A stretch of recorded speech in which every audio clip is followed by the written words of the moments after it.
Mustafa Barghouti speaking to me from Ramallah. Let's head the short distance now to Jerusalem. Alan Baker is a former legal advisor to the Israeli Ministry of Foreign Affairs. It's very disappointing, first of all, because it's all based on a fiction, because even the Palestinians have agreed in the Oslo Accords that the issue of the permanent status of the territories has yet to be negotiated.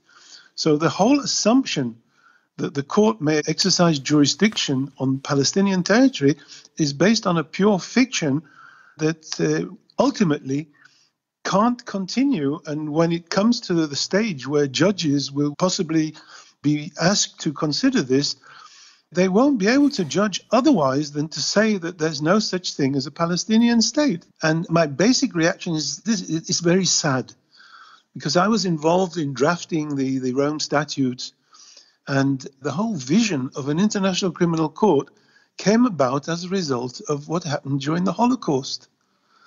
And the whole idea was originated by a group of people with the sole vision and aim to establish an international juridical body that would be completely independent and wouldn't be driven by any type of political influence. But that's precisely what the chief prosecutor says will be the driving force behind her investigation. She said that it will be independent, will be impartial, it will be objective. I mean, if there is nothing to these allegations of war crimes, one could argue that, I mean, yes, Israel might object to Palestine being seen as a state as far as the ICC is concerned, but you could also say that Israel's got nothing to be worried about.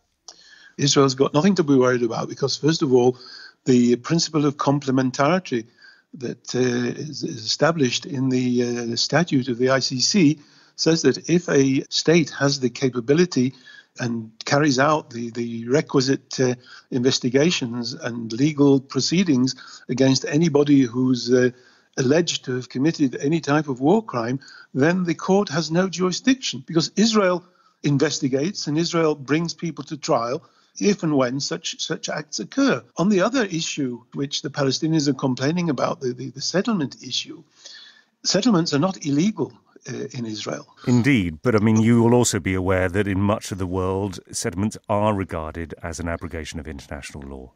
Israel has consistently had a very clear argumentation as to the legality of settlement activity in accordance with the norms of international law.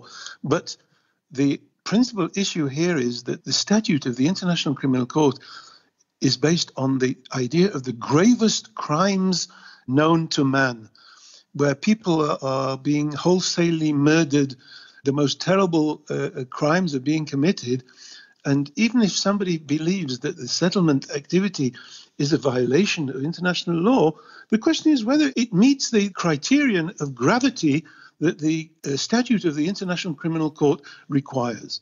But I think that the fact that the International Criminal Court is being dragged by the Palestinians into dealing with this rather than dealing with other far more serious and drastic actions, I think it's very sad for the court. And as a person who's been involved in establishing the court, I think the court has now become manipulated into being a sort of backyard Palestinian tribunal.